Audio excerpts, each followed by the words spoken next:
This is a song for my friends Jaret and Gary. They started a podcast and said a theme was necessary. They're just a couple of guys in a band that you know. Some rockstar dads who started a show. So here's the next episode. Welcome to the Rockstar Dad Show, everybody. My name is Jaret, and of course, Gary is here. And man, your beard is just looking freaking awesome. Thanks. I just showered and I washed it. Man, it's just, I wish I could do that. I mean, I guess I do. I don't know if I'd look right with it, but you guys that can grow those like 4-year strong beards, man. I mean, it's just so cool. I don't know if I'm quite there yet. Well, it looks really neat. Like, it looks like you probably have to like buy products for your beard. I did. I started a couple of months ago, like having to figure out what to do to actually take care of it. Mm-hmm. And you know, it kind of goes in the stages of like, I don't know, man, this is getting kind of annoying. I'm gonna cut it, and then you let it go a few days. And you're like, all right, I got through that phase. This is over. This is all right. I was kind of wondering about that. Like, here's a yawn for you guys. No, I was wondering about like how if it gets to the point like where you're at right now. Because I'm gonna be honest, like I can't grow a beard to the point of like even being really remotely annoying. I just can't really do it. Like even if I do, if it like gets out of hand and grows to where it's a little long, it's still so splotchy. Like it, I don't know. When we did that, when we did the when we all grew beards, which record was that? We all grew beards. Your beard was pretty thick and looking good. Not that it doesn't now, but I'm saying like you had it longer then. It's so funny too because it's because we grew beards. Oh, okay. No, I know what you're talking about. Yeah, so that was Sorry for Partying. Sorry for Partying. That's right. But it's so funny because we did this thing several years before that where we all grew beards so we could have mustaches. That's the time I was talking about when we did that. And my shit was still blonde. And it's so bizarre because it's like I have a very small recollection of having like, you know, like brown, blonde pubic hair on my face. It's not pubic hair, is it? That was the first time I had ever like grown a full beard. You know, I had always had like a goatee. But that was the first time I grew a full beard, and I was so young at the time. We were recording the record. We were out of town. We were gone for like a month or something, right? Yeah. And I remember coming back and going to a show in Deep Ellum. And you know, at this time I was like a 22-year-old kid or something with a full beard. And we went out in Deep Ellum and we're hanging out with people we knew. And I'd been talking to people and they're like, oh shit. Like it took them a long time to realize it was me. Yeah, it's so funny. I still have the mustache pictures. We all got together over at Chris Burney's house and shaved our beards into mustaches. And so we could put those up. That might be kind of funny. I've never thought that I could do a good mustache because I've always kept my mustache kind of trimmed, even if I had a beard. Yeah. And that was the longest I'd ever had it when we did those photos. And I had just like a total cop mustache. Yeah. But it's like the longest I've ever had it right now. And like, I'm like, oh, I can grow a real mustache and like make it look cool. What? So is your wife weird about, has she said anything about like kissing you or anything? No, not really. She keeps on like, she'll come up to me and grab the sides of it. Usually like in the morning, whenever it's all, you know, crazy because I just woke up. Yeah. And she'll grab the sides and be like, when are you going to trim this? And I'm like, I just trimmed it yesterday. And, you know, she's like, you did?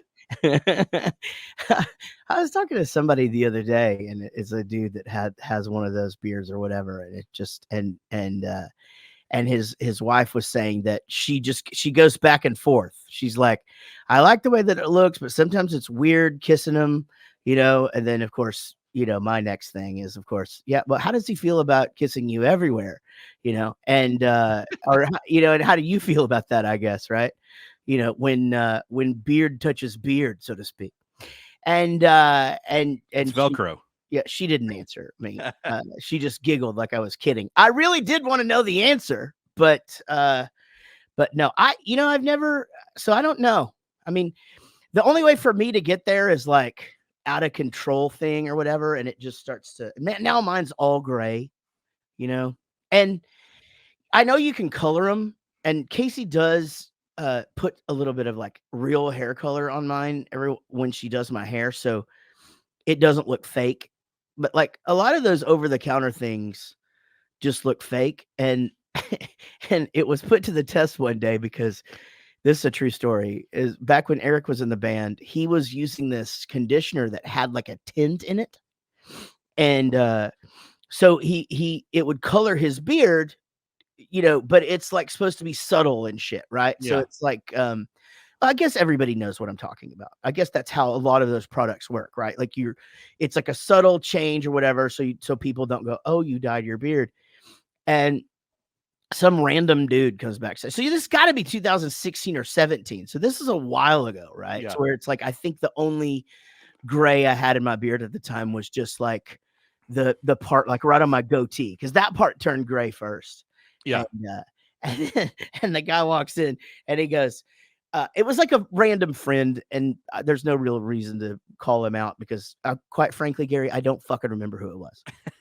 But he comes someone close enough that they made it to the back, the green room. But I guess it was like an old friend or something. You know, maybe it was somebody from the venue. That makes the most sense. Sure, because it was somebody who had access to us and came in to say a quick hello, but didn't stay. And so, which, by the way, if you're ever wanting to, if you are one of our friends and you ever want to come backstage and say hey, and you don't want to stay, that's fine. Just come back there and say hello, and we can talk for 4 or 5 minutes. You don't have to fucking stay till 3 o'clock in the morning. Yeah, the best advice I could give though is like if you come at 2 p.m, it's not going to be real fun. But if you come at 2 a.m, it's going to be a lot of fun. It's not what you think. We let so many people down because there's so much buildup. When you're talking about going on a tour and you're like, hey, I'm coming to your town. And they're like, holy shit, dude, text me right when you get to town and I'll just come on up. And you're like, okay, that sounds great, right? Because you have the best of intentions. You're thinking to yourself, all right, well, you know what? I really want to see this person. So the night before, I'll fucking get in bed early or whatever, which never happens. And so that person starts texting around 1 o'clock, like, hey, you guys in town yet? And of course, we've been parked since 10 a.m. Right. And I'm going, no, we had a little delay in traffic or whatever. And then it's hey, I'll see you at Doors. And then Doors have it. It's like, cool if I come back and say, well, somebody's taking a shower right now or whatever. Because here's the thing, we're not ready to party yet. And you are having a night out. You're fucking ready to go. We've already had 7 nights out in a row. Yeah. And sometimes it's not even the not ready to party. And this, it sounds a little bit bad because like you said, we're excited. We want to see them too. But we've just kind of like we've kind of driven some of the motivation out of us. So it's not even not ready to party. A lot of the times it's just like I'm not ready to entertain. I'm not ready to be on. That's the big thing, right? Like, and in all seriousness, I'm being silly. But to any of our friends that listen to this, please do what you do. But that's the biggest thing is that like I want to catch up, but I don't want to do it. An hour after I wake up, 2 hours after I wake up. I don't want, it's like, there's sort of like this process of our morning is the afternoon, and like, I know everybody's really ready and excited and they've been telling their friends they're coming to the show and all that stuff. But it's like, man, like that's a great point though. It's 5 o'clock in the afternoon. They've been up since 8. It's 5 o'clock in the afternoon and we've been up since 2. It's like, hey, it's 10 a.m. to us. Yeah, it's true. And we haven't usually eaten yet. And like, and if you are going to shower, it hasn't happened or whatever. But anyway, this dude comes back in the dressing room and he goes, oh man, we're both getting a little gray in our beard. No, he goes, this is the actual quote. I got it now. He comes back and he goes, oh man, we're all getting a little gray in our beard. And I go, yeah, I know. And he goes, yeah, I tell you. And he's looking around the room and he goes, I tell you, it's just so hard to, and he looks at Eric and he just goes, oh, well, you dye yours, but it's hard to, and I was just like, wow, how the hell did he know that? Eric was just telling me about this shit that he put on his face that like makes his beard not gray and like how great his beard felt and all this stuff. And I was just like, well, I guess that stuff is easy to spot. If you know what it looks like. The gray and the beard thing is kind of weird because mine's longer right now and it's like really gray. Mm-hmm. And if I trim it really short, like clipper not to the skin clipper, but you know what I'm saying? Like just short with clippers. Sure. It's gray then. But like when it's the medium length, it's the least amount of gray. Yeah, that Isn't is that weird? Yeah, I guess it's just how, like, Casey could probably explain this, but like your hair color, like each hair is a different color, and we see it based upon the other hairs that are around it and all this crazy thing. That's way too much science, man. I know, it's a lot, right? No one's here for that. I know. It's yeah, you're right. Wouldn't it be funny if like we were like cats and the color of our beard was the color of the skin under there? You know what I mean? So like as you start to get a gray patch, you just have a gray spot on your chin now. Yeah. You know what I'm talking about? 100%. How they have to shave a cat and it's like where its spots are. Isn't that right? Or is that a dog? It's a cat. No, it's a cat. Yeah. Yeah, dogs, you fucking shave it. It just looks like a pink thing, right? Yeah, they look like weird aliens. They look like hairless cats. Yeah, which are terrifying. My guitar player in the country band, Ryan, they have like 3 of those. The hairless ones? Yeah, and they had baby ones. And, you know, those things are like super, it's crazy. Like I guess they bred it. And so, you know, it's the same thing with dogs. Like I don't know if this is true, but what I think I remember is they get to keep one, the other people need to get to keep one, and then they get to sell the babies. But, you know, they're expensive, those things. And it's like, man, they're ugly. Oh my God. And just, terrifying. I don't know that I've ever actually seen one in person. I don't know how you could love one of those. They're so ugly.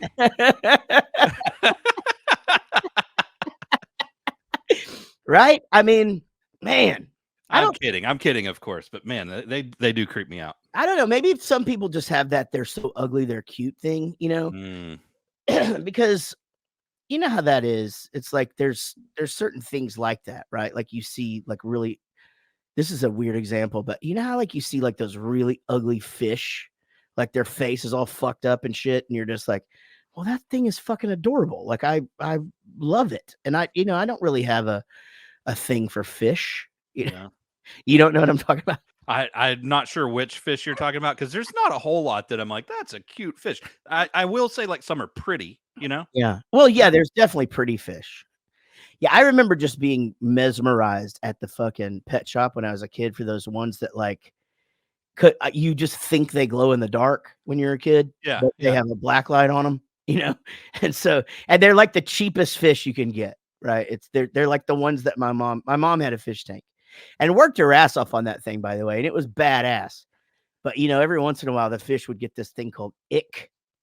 Okay. And it's like the nothing in fucking Never Ending Story. It just wipes them out. Just that's it. If it gets the ick, you just flush them all down the toilet. What causes the ick? Is it like because it's not the same thing as like whenever a tank's not clean and like they all get sick, right? No, because she fucking cleaned that thing like every other Saturday. This thing was enormous. And like was she in the mindset that they are pets, or was it a decoration?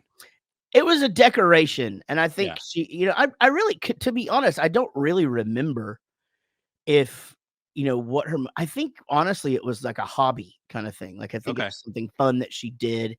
And it really was pretty. And like, I would sit there and stare at it and, you know. I think, in my opinion, like badass fish tanks, that's cool. And I can see it being a hobby. I can see it being like a feature, you know, hey, check this thing out. It's cool.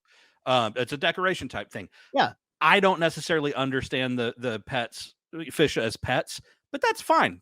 Do what you do, right? There's plenty of shit that I do that people don't understand. So I'm not like judgment there. It's just, that's me.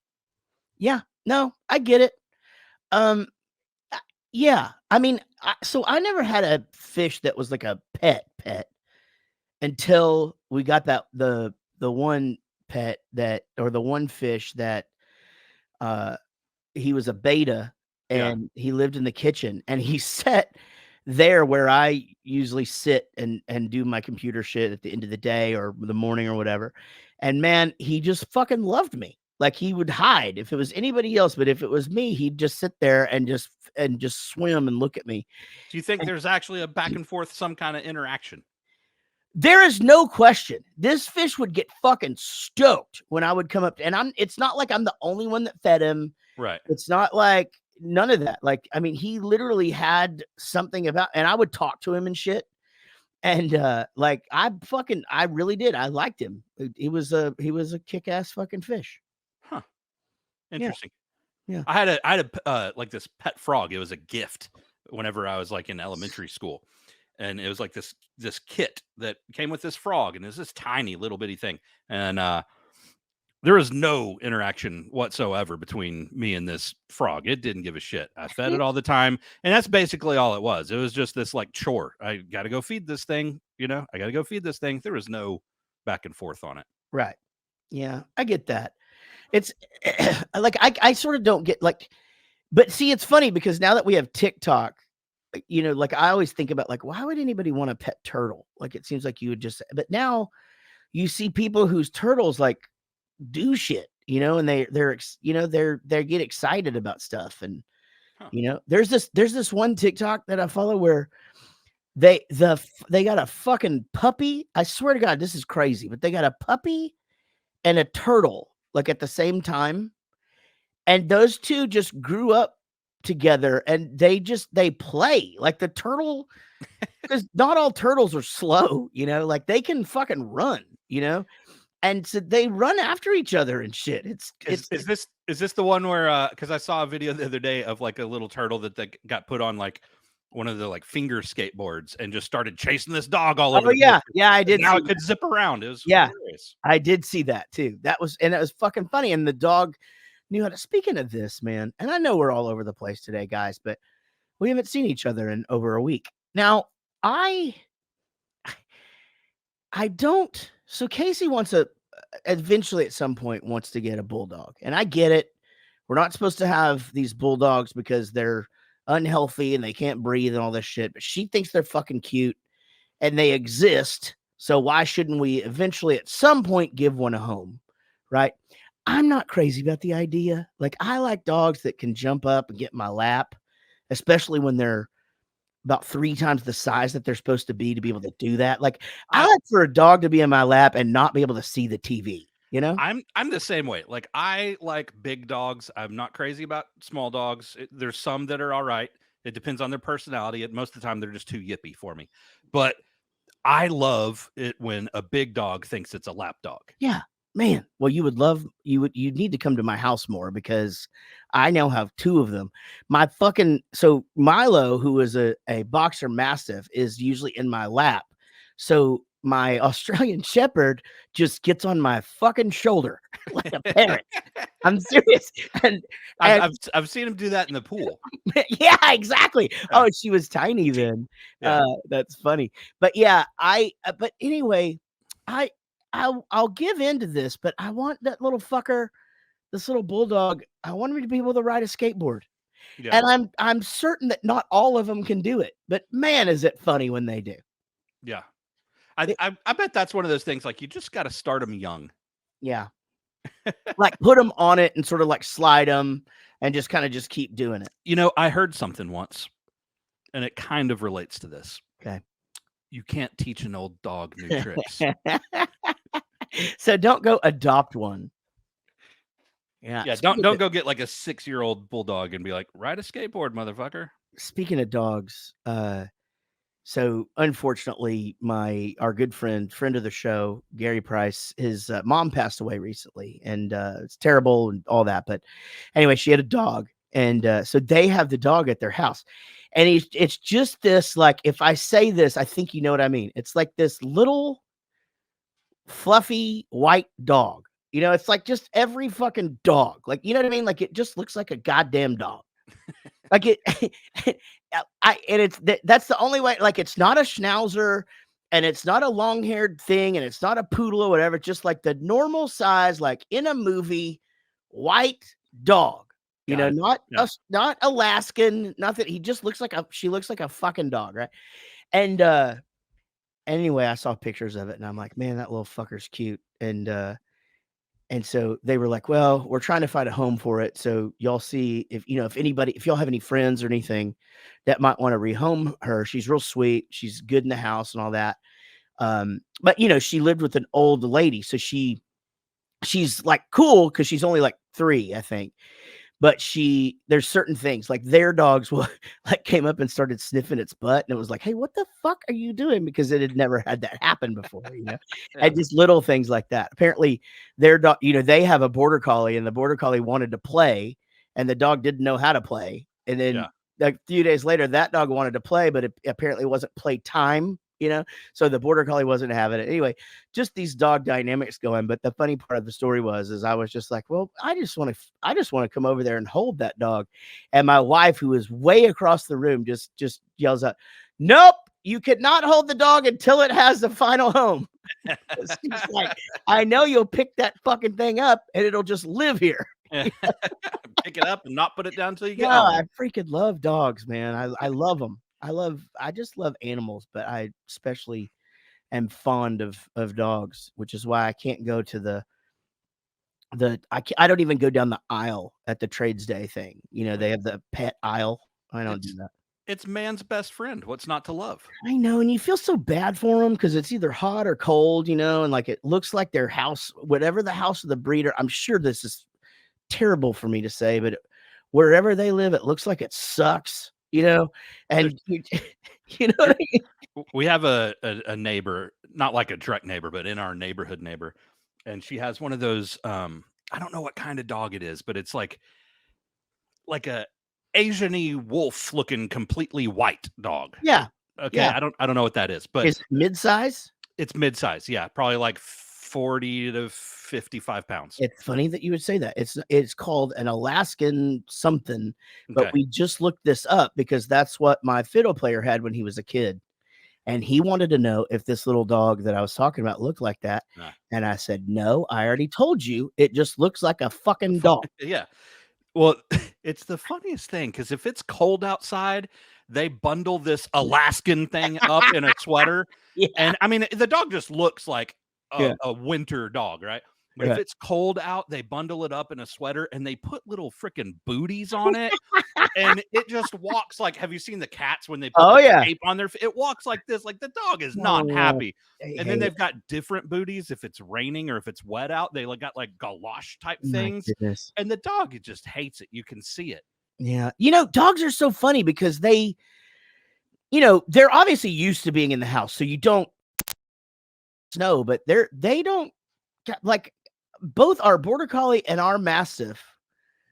We don't have a border collie. Our Aussie and our mastiff, like when it rains, they just stand in it.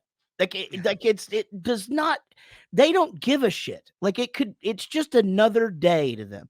Now, Milo, who is a boxer mastiff, like goes outside, sees that it's raining and comes straight back to the door and just stands there like, "No, I don't need to go. I don't need to be out here." Yeah. But Hazel will literally, my mastiff will literally just stand there. And you'll go out there and be like, "What are you doing?" And she's just saying, and it's the same with the snow. They'll just stand in it. Yeah.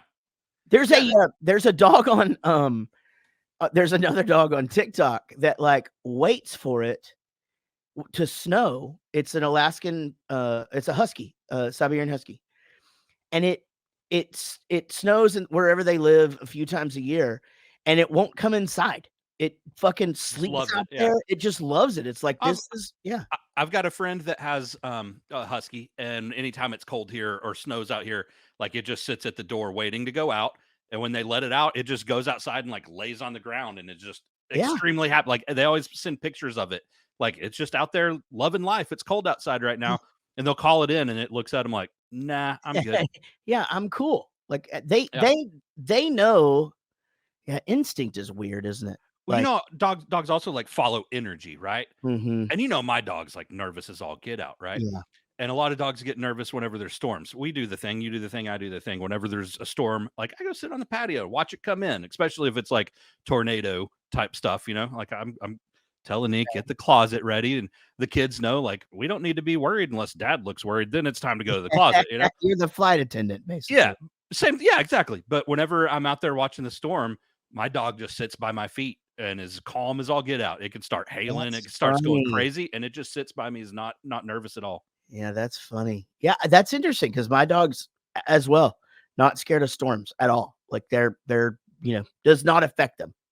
It's in my border collie before. I would know that it was going to storm 2 days before because she would already be hiding under the bed. That's crazy. Yeah, it's weird. Well, guys, what a show we've got for you guys. Coming up later in the program, Robin Wilson from the Gin Blossoms, who we just recently met on a trip to New Mexico, where we played in a rodeo arena, and there is still dirt in my nose. And shoes and everything. Everything. Like the van, I had just vacuumed the country van, and we borrowed it because it was like, it's 6 hours. We'll just drive. I love red dirt music, but I don't like the red dirt itself. Yeah, you don't realize how fine that red dirt is at a rodeo until you stand in it for a few hours. Guys, that's coming up here a little bit later, but for now, y'all listen to this. We'll be right back with more Rockstar Dad Show. Welcome back to the Rockstar Dad Show. As promised, I have to say, it's sincerely the author and singer of one of of probably 3 of the songs that live rent-free in my head 24 hours a day. And that includes sleeping, Gary. And you and I both were, both very, very stoked to be playing a show in Clovis, New Mexico with the Gin Blossoms. Robin Wilson, how you doing, man? I'm doing great. Nice to see you guys. Hello, Jaret. Hello, Gary. Good to see you. Good to see you too. Now, where are we talking to you? Are you at your home studio? I am in my home studio. Yes, I've been working really hard for the last year to kind of complete it.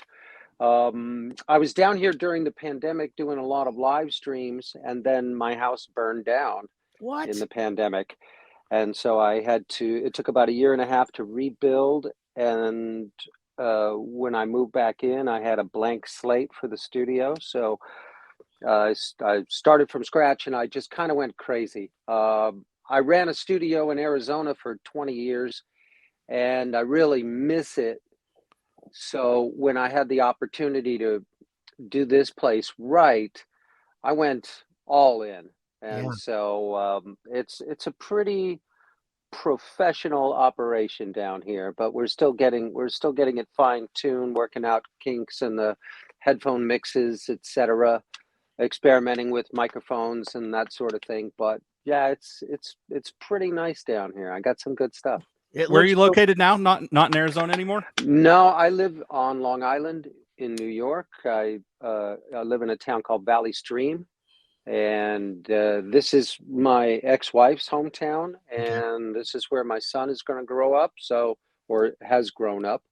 And so I always thought that I would move back to Arizona when he graduated from high school, but I just didn't have the heart.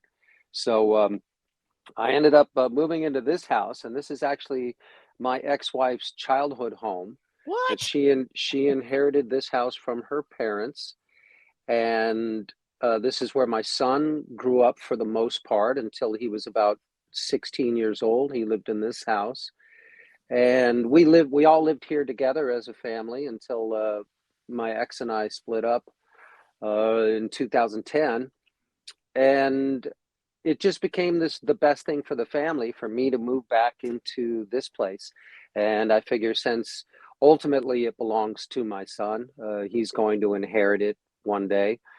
I don't mind taking care of it and investing in it. And there's so much to unpack. So much to unpack there. Funny, you have no idea. Yeah, the baggage.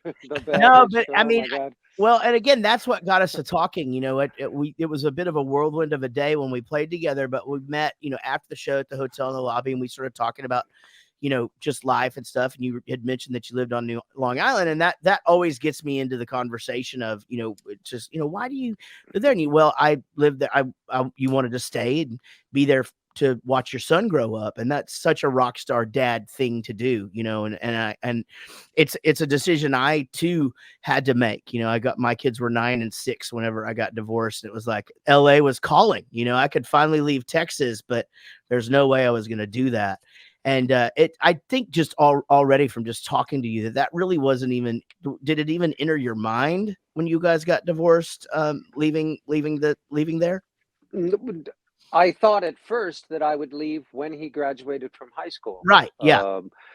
But then I realized that if I did if I did not live in the same town as him, that I would end up only seeing him a handful of times every year. And I just wasn't at all comfortable with that. Yeah. And when I grew up with my dad and my two brothers, and my mother lived far away in New Orleans, Louisiana. And so I used to spend my summer vacations with her, but I missed her a lot, and I wish she was around. So I always knew that if my marriage didn't make it, that I would still need to be around and available for my son. And like I said, once he graduated from high school, I just didn't have the heart, and I stuck it out. And so now I live on Long Island, which is about 1,000,000 miles away from Arizona. Yeah. And it's about as different from Arizona as Germany or Sweden. about as far too. Just almost as far. And Yeah. so I've made a life for myself here, and here I am in the house that I lived with my wife and my son and her parents. And so I was like meathead in all in the family. Wow, no way. I was the, like liberal son-in-law that they just didn't quite get. And my in-laws are like hardcore old school Italians from Brooklyn, Rocco and Francis Rossitano. No way. And so it was a completely different experience from where I grew up and how I grew up. So Why? I I just got to ask though. I mean, but you're a bona fide rock star. You sold 10 million records in the 90s. And so it's like, why did you end up living with your in-laws? Was it because you were touring and your wife needed the help? Or, I mean, you couldn't have just got the house next door? We also had a home in Arizona. Okay. And all right. so we, for the first 4 years of my son's life, he was born in 2001. For the first 4 years, we were largely based out of Arizona, and I would be in Arizona with him for weeks at a time while my ex-wife was working here in the city. And I should mention, she's got a very cool job. She is the floor director at Saturday Night Live. Wow. Oh, wow. And she's been there since 1996. Wow. And so I met her. She before that, she started working at MTV in the mid 1980s, and I met her in 93 when we had our first hit. We went to MTV and we appeared on the Jon Stewart show, and that was the day I met her. And then a couple years later, we had Jon Stewart ordained as a minister, and he married us in the backyard here at this house. That's pretty awesome. And that is the coolest thing. So we spent a lot of time in Arizona, especially when my son was very young. But when he started kindergarten, we moved here full time, and we still had our home in Arizona, which we would visit sometimes. And then I also was running a recording studio in Arizona. So we didn't have a problem. Since I was living here maybe a little over half the time, it seemed like the right thing to do. And since I was gone so much for the band, we needed my in-laws to help out. So it was tough. I mean, living with my in-laws was tough, but it was the right thing to do. And I got very, very close with them, and I miss them terribly, and I'm happy to be the steward of their home. So. It's funny. And again, I'm not trying to stir anything up. I'm just talking about it because I know what it's like. I mean, we're rock stars, but we were not.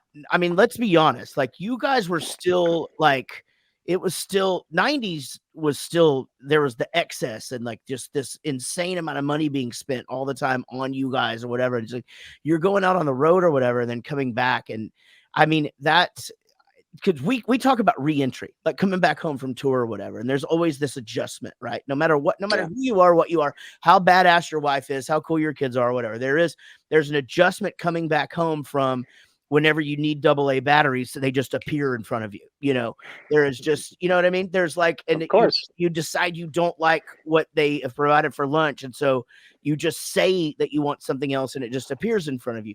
That is such a juxtaposition. So bravo for you for just understanding, you know, that was the best thing for you and your family at the time. And I'm glad, you know, that it ended up being a good relationship. And obviously, it must be a pretty cool fucking house too. It is now, since the fire.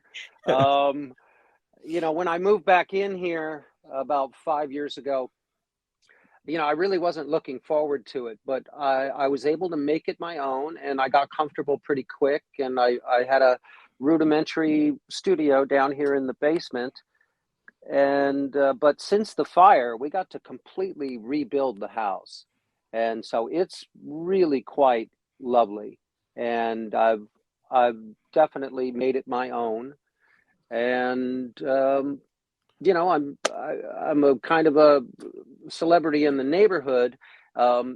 Not because my neighbors have heard me on the radio. It's because during the pandemic, I started doing concerts in the front yard for the neighborhood. Oh, cool. And all of my neighbors would be out in their yards, lawn chairs, bottles of wine. And, you know, that was probably the highlight of the pandemic for me, was doing those shows out in the front yard. And a lot of that stuff is on our YouTube channel. If anybody's interested in looking, you can go to the Jim Blossom's official YouTube, and you can see the concerts I did during the pandemic here in the studio and out front. And yeah, now I'm really comfortable here. I collect mid-century furniture and lighting, and I love my artwork, and I love it down here in the studio. I've had a few studios in the course of my lifetime, and this one came out really, really good. It's pretty cool down here. I got nice acoustic treatments up that we hand built, and it's got a lot of vibe, because I have when my son's bands rehearse, I have them decorate the walls with handwritten lyrics. Oh, that's and anybody that comes down to the studio, we have a part of the wall where all my guests sign the wall. And you know, having already had the experience of running a studio for 20 years, I kind of knew what I did and didn't need, and the best way to organize it and keep it functional and creative. And I'm really happy down here. It's super cool, man. It's pretty nice. Can I show you a couple pieces of gear? I've got some really cool stuff. We'd love to see it. Let's do it. All right. So this is a vintage 4-track from 1986. Is that the ATM or the that? Wait, what is that? AMR is the name of the company. That was made by Peavy. That's the exact thing I had. Oh, great! That's insane. So cool. Yeah, I love this gizmo, and I actually have another one that I'm using for parts. So yeah, this is a great machine. Love the mixing board. Yeah. It sounds great, and I love working with analog tape. And as I trained my son to become a recording engineer, I wanted him to understand the basics of analog audio recording. And so I started looking for 4 tracks and 8 tracks. And when I found this thing, it gave me a boner, and I bought 2 of them. That is all of the everything I recorded in the 80s and 90s were on that thing, including the original Bowling for Soup stuff. So that is so cool to see, man. Yeah, it's a great device. And you know, so we've got the analog 4-track. We love that. And then we've got the full computer setup. We've got the Apollo interfaces. We got the X16 and the X8P and the X4. And then for the back line, I've got a beautiful 12-channel Neve sidecar here that I've had since 1997. And, you know, I've got the room wired up so that when a band is down here rehearsing, they do it all through headphones. So everything is done through UA console. And so after the fire, we rebuilt, and I bought my son this beautiful drum set, and to put up all these nice acoustic treatments, so it really sounds nice down here. Yeah, it looks. And, Robin, was all this stuff safe from the fire? Did you have to replace everything after the fire? Some of it. Anything that was on the floor got ruined because the fire didn't make it down here, but The water. the Yeah. water. Yeah. Yeah. So the basement got flooded. So we lost the drum set that we had here before, Mhm. and we lost the PA that was. We had 4 floor monitors here, Yeah. but fortunately, none of the. I didn't lose any of the guitars, so I still have all of our Yeah. beautiful guitars. And I just had to have everything cleaned off because not only did it get flooded, but there was a lot of dust because the firemen come in and they start ripping out the windows and the Oh, yeah. walls and Yeah. stuff. So the ash and the smoke didn't make it down here, but uh, the water caused a lot Mhm. of damage. Yeah. I like So that old is that an old matchless, amp in the corner over there? yeah, that's my matchless that I've had since 1996. Wow. And it's a beautiful piece. That's the HC30 with a 2x12 cabinet. And then I've also got a nice Vox AC30 Oh, wow. and Definitely. yeah, lovely guitars. Very Uh, cool, man. Oh, nice look at that Gibson thing. Explorer. Yeah. I got it in '95. It's a '76 reissue, and I Yeah. swapped out the pickups for the PAFs, which I prefer. Yeah. And then this is my custom shop Stratocaster and a matching custom shop Telecaster.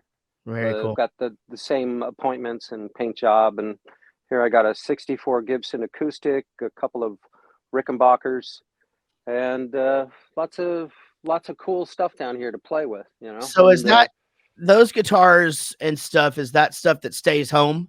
Do you have, your Gin Blossoms gear separate? yes, I have an acoustic guitar that I travel with for Jim Blossoms. I'm sponsored by Fender Acoustics, so I always play Fender on stage.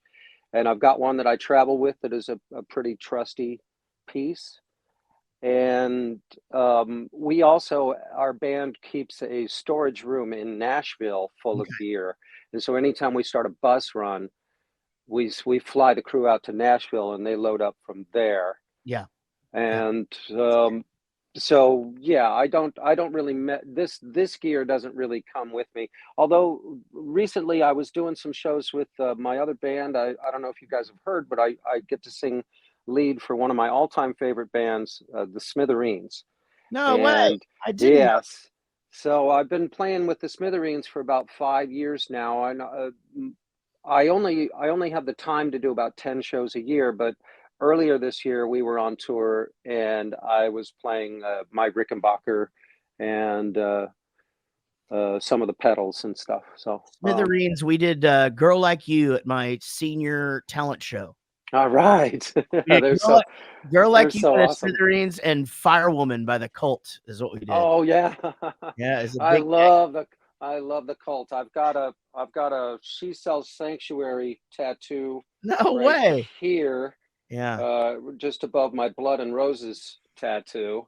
right. And Which so is most of which my is tattoos are lyrics. And so yeah, I've always been a big fan of the Smithereens, and it's really a privilege for me to perform with them. So that's pretty rad that you've got a Blood and Roses tattoo and now you get to sing that song. yeah, it's pretty cool. You know, Yeah. I'm very lucky to have the career that I have. You know, when you start out, you're 21 years old, and you think, oh, it'd be really great to get on MTV. Mhm. Nobody's thinking, oh, one day I'll be 60 and I'll be able to still keep doing this. Yeah, And true. How I'm very, very grateful for that. how much and how long are you out doing it right now at 60? I mean, it's a lot for us. It's a lot harder physically to, be out on tour on a bus, living that lifestyle. Yeah. How active are you guys these days? Well, we do about anywhere between 90 and 120 shows a year, Wow. typically. And Holy how long Um, at a time are you out when you're doing that?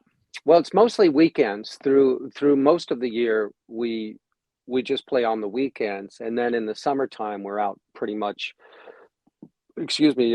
Usually June through August, we'll be out in a bus, but this summer it's a little bit lighter schedule. We're really not getting started until the end of June. But then at that point, we're going out on the bus and we'll be in a package that we put together with our friends Toad the Wet Sprocket and Vertical Horizon. So we're going to do, I think, 20 dates with that lineup, and then, you know, a bunch of other assorted mercenary work. We're playing at the U.S. Embassy in Canada on July 4th. We're playing at, in just a couple of weeks coming up, we're playing at Indianapolis Motor Speedway with George Thorogood. Wow. And and we're playing Summerfest in Milwaukee. So some of the stuff we do is kind of top tier, glamorous kind of rock shows. And then most of it's PACs and casinos and rodeo barns. So it's so funny. I heard you. You never know. That quote from you. I was going to bring that up, but you said, and we totally get it, because that's every other year for us is, and I'm going to totally steal it. You call it mercenary work, and you're like, we're going for. Your quote was something about like, we're going for every fair and casino that will have us, you know, and I totally get it, because you know it's they're such fun shows, and you know, and you do, there's so many aspects to it, but there's when you're doing a fair or a casino, there's like the people who came there to see you, and then there's the people that are just there for the weekend and then figured out that you were there, that you're the surprise that they, you know, and you get treated great, you know, there's not a lot of pressure. The day is a little bit easier than rock venues. It's very true. Yeah. You know, Robin, let's talk a little bit about your son. Now, what's his name? His name is Gray. Yeah. Grey. Yeah. Wait, all right. wrong side. Wait, there he is. Wait. Gray. Where is he? My son's middle name is Gray, but it's Gray. Yeah. Oh, cool. Yeah. So Gray, and the tattoo I have on one side, there's a little flag that says Tempe, Arizona. And on the other side, it's Valley Stream, New York. And how old is he now? He's 22 years old. He goes to Nassau Community College, where he is a DJ on the college radio station. He's got a show tonight on Tuesday nights at 7 p.m. Eastern. He has an alternative rock show that he does on the radio. Gary, I don't know if you remember, we've played there before. Yeah. All right. We did. That would make sense. Pretty cool. That would make sense. Pretty cool college. And now he's in a band too, because he and his bandmates, I'm friends with them on Instagram. Cool kid. Oh, man. Great. Yeah, he's doing okay. Right now he's playing in a couple of different groups, and he's doing the radio thing. And then his mom got him a job at NBC, so he's working 1 day a week for Seth Meyers as a stagehand. And you know, he's all right. I gotta show you something really cool. Again, his mom is the floor director at Saturday Night Live. Right. And so when Gray was 3 years old, Green Day was on the show, and here's a picture of Gray with Green Day when he was 3 years old. And so and now Green Day is probably his favorite band, and so to have this piece of memorabilia is pretty awesome. That is cool. Yeah, and he's got a signed drum head up there. Is that that's the Smithereens. Okay, there you go. And then you know, some other memorabilia here. I was inducted to the Long Island Hall of Fame, and then here I was inducted to the Arizona Hall of Fame. And then this is the photo that was of Gin Blossoms when we were on Saturday Night Live, and this was the name tag that was on our dressing room door. I'm so glad you keep stuff like that. I have all of that. I still have our tags from all the talk shows and all of that stuff in a file, and our little thank you note from Jay Leno that we got. And you know, I don't know. It's one of those things where it's like, I hope that my kids will think it's cool, but at least I won't know until I'm gone. You know what I mean? If they just put it on eBay or whatever. But I just want to talk a little bit. I know we're running out of time. We're talking to Robin Wilson from the Gin Blossoms. And so what year? So he was born early 2001. 2001. And so how busy were you guys at that point, as far as you know, touring, recording, and all of that? I ask because I just sort of wonder where you're at in your life when you became a dad. Well, the Gin Blossoms had taken an extended hiatus. We for all intents and purposes, we broke up in 1997, and I formed another band called Gas Giants. I spent a couple years trying to make that work, and then that fell apart. And so Gray was born soon after Gas Giants fell apart, and Gin Blossoms were just starting to come back together again and starting to do some shows. So I wasn't particularly busy with Gin Blossoms right when he was born, but by 2002, we started up again, and we were doing probably about 60 shows a year for a couple of years, and then we slowly were able to rebuild our brand throughout the 2000s. It took a while, and those were some pretty dark days for me personally, for the band. We had to take a lot of shit gigs. We played at more auto dealership parking lots than I care to remember. Yeah. But by the end of the 2000s, things were starting to rebuild for us, and we were starting to get on to some nice package tours.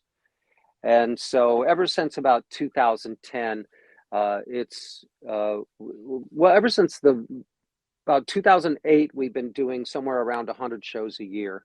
And so for the first like 5 or 6 years of Gray's life, I was gone a lot, but we were still only playing somewhere around 60 shows a year. But anymore, and since 2008, it's been I'm gone more than half of the time. Do you take him out and put him to work now that he's Sometimes? 22? Yeah. There have been times every summer I try to bring him out. If we're on a bus, I try to bring him out for at least like a 5-show run or something like that.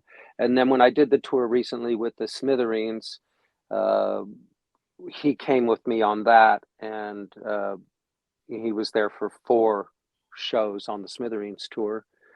And I'm waiting for him to call me back tonight and tell me if he can come with me to Indianapolis in a couple of weeks for this show we're doing at the Speedway with George Thorogood. And I've got a girlfriend who lives in Chicago, and I've been wanting to bring him to Chicago. He's never been, and it's such an amazing town. And I spend a lot of time there now with my girlfriend. She and I have been together for 6 years, and I've wanted to bring him to Chicago. So the plan is for him to come with me to Indianapolis, and then for the two of us to go to Chicago and spend a few days there doing Chicago stuff. So. Big cool stuff, man. That is such a great city. Robin, man, I'm so happy that we got to meet you. We're such big fans. I have to tell you, we were in a van from 94 to 2003 and in Bowling for Soup, and I don't think the Gin Blossoms were ever once out of the rotation, and I mean that. You're such a big deal to us. We cover Hey Jealousy on our Drunk Dynasty record, and hopefully I hope you think that we did it justice. And man, it's a real pleasure to have you on, man. You're truly a rock star dad. Oh, we lost him. He didn't like He's that. back. Hi guys. You only cut out for a few seconds right after you said justice to Hey Jealousy. So I'm sure you have. I believe that wholeheartedly, and it's been a pleasure to chat with you guys. I enjoyed your band the other night at the show, and personally it was really fun to meet you all. And if there's ever anything I can do for you, you've got my number now, so don't hesitate to call. So. And same, man, and hopefully we'll see you soon. This is a song for my friends Jaret and Gary. They started a podcast and said a theme was necessary. They're just a couple of guys in a band that you know, some rockstar dads who started a show. Until the next episode.